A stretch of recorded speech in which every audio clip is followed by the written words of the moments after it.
भी गुंडे माफिया अपराधी एक नया रास्ता विकल्प के रूप में चुन लिए हैं। सरकार ऐसे अपराधियों को संरक्षण दे रही है, उनके खिलाफ कानूनी कार्रवाई करने से बचती है। यही कारण है कि अपराधियों के हौसले बुलंद हैं और आपराधिक घटनाओं पर रोकथाम के बजाय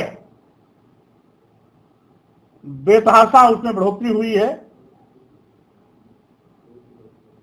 विशेष रूप से सभी भाजपा शासित राज्य आज जंगल राज के पर्याय बन गए हैं और पूरे देश में, जैसा कि मैंने गत प्रेस कॉन्फ्रेंस में अवगत भी कराया था कि एनसीआरबी रिपोर्ट के मुताबिक पूरे देश में आपराधिक घटनाओं में उत्तर प्रदेश टॉप पर है।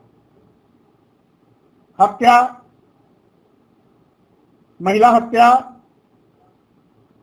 अपहरण, दलित उत्पीड़न एवं महिला उत्पीड़न में उत्तर प्रदेश पूरे देश में नंबर 1 है, टॉप है। और जो दूसरे, तीसरे, चौथे, पांचवें पायदान पर हैं वो भी भाजपा शासित राज्य ही हैं। महाराष्ट्र, गुजरात, राजस्थान, मध्य प्रदेश, ये क्रमशः ऐसे राज्य हैं जो किसी मामले में ये भी नंबर 1 हैं, अन्यथा 2, 3, 4, 5 पायदान पर इनका भी नंबर आता है। क्या कारण है कि भाजपा शासित राज्य में ही आपराधिक घटनाओं की बाढ़ आई है? और सबसे बड़ी चीज कि मुख्यमंत्री रोजाना एक बार जरूर जीरो टॉलरेंस की बात करते हैं। जीरो टॉलरेंस उनके लिए तकिया कलाम बन गया है। उनके नाक के नीचे बेतहाशा आपराधिक घटनाएं घट रही हैं, फिर भी वो जीरो टॉलरेंस कहना नहीं भूलते।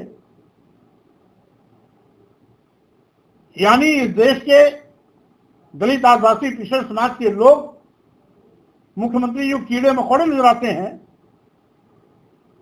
इनकी हत्याएं हो रही हैं, बहन बेटियां बलात्कार, दुराचार की शिकार हो रही हैं, गैंगरेप की शिकार हो रही हैं, हत्या की जा रही है, आत्महत्या साबित करने की कोशिश की जा रही है।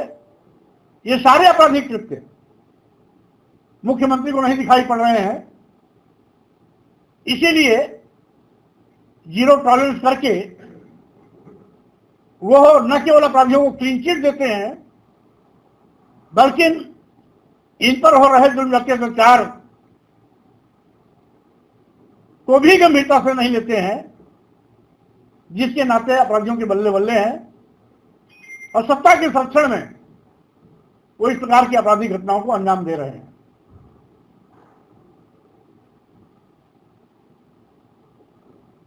क्योंकि SC/ST, OBC पर, माइनॉरिटीज में मुस्लिम समाज पर सरकार की 100% साजिश के तहत ये घटनाएं घट रही हैं। अभी अलीगढ़ में एक मामले खुलासा हुआ। यद्यपि मैंने सवाल पर कौशल कर रहे हैं, किन मुद्दों को लेकर कर रहे हैं? विशेष रूप से आज की प्रेस कॉन्फ्रेंस भाजपा शासित राज्यों में बेड़ी कानून व्यवस्था एवं अनुसूचित जात, अनुसूचित जनजात और पिछड़े वर्गों पर बड़े पैमाने पर हो रहे जनजाति अत्याचार तथा आपराधिक घटनाओं के विरोध में प्रदेशव्यापी धरना प्रदर्शन आंदोलन का पूर्व मैंने घोषणा किया था और पिछली प्रेस कॉन्फ्रेंस में मैंने ये भी कहा था कि भाजपा शासन में अराजक तत्वों, गुंडे, माफिया, अपराधियों के हौसले इतने बुलंद हैं कि चीफ जस्टिस ऑफ इंडिया पर भी जूता फेंकने की साजिश में उनको थोड़ी भी शर्म नहीं आती है। हमने एक हफ्ते का समय भी दिया था केंद्र सरकार को कि अगर एक हफ्ते के अंदर जूता फेंकने की साजिश करने वाली गिरफ्तारी नहीं होती है तो अपनी जनता पार्टी सीजीआई पर जूता फेंकने वाले की गिरफ्तारी तथा एससी एसटी ओबीसी पर बेतहाशा बढ़ रहे आपराधिक घटनाओं के विरोध में प्रत्येक जिला मुख्यालय पर धरना प्रदर्शन आंदोलन आयोजित करेगी। महामहिम राष्ट्रपति को ज्ञापन पत्र जिला अधिकारी के माध्यम से दिया जाएगा और इसी क्रम में 3 नवंबर को उत्तर प्रदेश के सभी जिला मुख्यालयों पर जिला अधिकारी कार्यालय के सामने धरना प्रदर्शन आंदोलन आयोजित किया गया है और जिलाधिकारी के माध्यम से प्रदेश के प्रत्येक जिलों में जो बेतहाशा एससी एसटी ओबीसी के नौजवानों की हत्याएं हो रही हैं,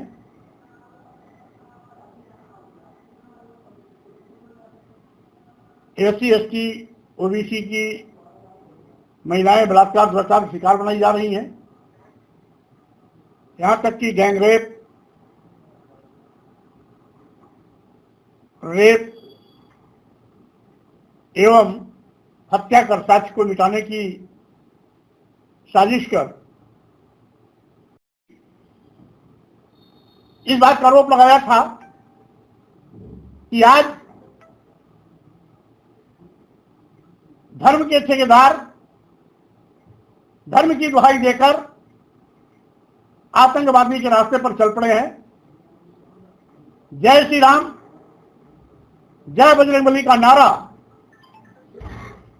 मुस्लिम समाज के दुकानों, घरों, ईदगाहों, मस्जिदों, मदरसों पर तोड़ फोड़ का लाइसेंस बन गया है और मुख्यमंत्री उनका साथ देते हैं कि ऐसे घटना करने वाले के खिलाफ कार्रवाई करने के बजाय मुस्लिम समाज के घरों पर उनका भी बुलडोजर चलता है, मदरसों पर बुलडोजर चलता है, मस्जिदों पर बुलडोजर चलता है। तो स्वाभाविक रूप से ये बहुत दुखद है कि आज खुद मुख्यमंत्री अराजकता के रास्ते पर चल रहा है। न्यायालय की उपेक्षा कर जो काम न्यायालय को करना चाहिए, न्यायालय की भी जिम्मेदारी मुख्यमंत्री अपने हाथों में जबरदस्ती लेकर के निर्दोष लोगों के घरों को जो निर्दोष करते हैं, मदरसों को उठाते हैं, मस्जिदों पर बुलडोजर चलाते हैं और यहां तक कि दलित आदिवासी पिछड़े समाज के घरों पर भी ये बुलडोजर चलता है। लेकिन अगर भाजपा सुरक्षित गुंडा माफिया अपराधी है तो भूल करके भी उसके यहां बुलडोजर कभी नहीं जाता। मुख्यमंत्री की बिरादरी का अगर कोई अपराधी है, वो कितना बड़ा कुख्यात अपराधी क्यों न हो, वो सत्ता गलियारे में चहलकदमी करते नजर आता है, उसके घर पर भी बुलडोजर नहीं जाता। और इसी तरीके से फतेहपुर के मकबरा तोड़ने में भी जय श्री राम, जय बजरंगबली का नारा देकर के, फावड़े कुदाल लेकर के जिस तरीके से वहां तोड़फोड़ मचाई है, उल्टे मुस्लिम समाज के खिलाफ एफआईआर दर्ज हुई और तोड़फोड़ करने वालों को क्लीन चिट मिली। अलीगढ़ में भी इसी प्रकार का खुलासा हुआ। हिंदू समाज के 4 नौजवान मंदिरों में आई लव मोहम्मद लिख करके हिंदू मुस्लिम दंगा कराने की साजिश किए थे। मुस्लिम समाज के निर्दोष लोगों को जेल भेजने की तैयारी थी, मैं धन्यवाद देता हूं अलीगढ़ के एसएसपी को, वहां के पुलिस प्रशासन को, जिसने समय रहते इस पूरे साजिश का पर्दाफाश किया। और वो सारे चेहरे जिन लोगों ने मुस्लिम समाज को बदनाम करने के लिए ये साजिश की थी, ऐसे लोगों का चेहरा उजागर हुआ। और वो भी चेहरे तथाकथित हिंदू समाज के ही निकले। भारतीय संविधान के स्पष्ट निर्देश के बावजूद भी कि धर्म, पंथ, संप्रदाय, वर्ण, जाति, लिंग, स्थान के आधार पर किसी के साथ भेदभाव नहीं होगा, फिर भी भाजपा सरकार भेदभाव करने को रोकने के बजाय खुद भेदभाव को उतारू हो जाती है। और मुख्यमंत्री जी स्वयं पार्टी बनकर के दुर्भावनापूर्ण कार्रवाई एक धर्म और विशेष के खिलाफ करते हैं। हम समझते हैं यह मुख्यमंत्री की मर्यादा के विपरीत आचरण है। और यही कारण है कि गुंडे, माफिया, अपराधी आज इतने निर्भीक हो चुके हैं कि एससी, एसटी, ओबीसी के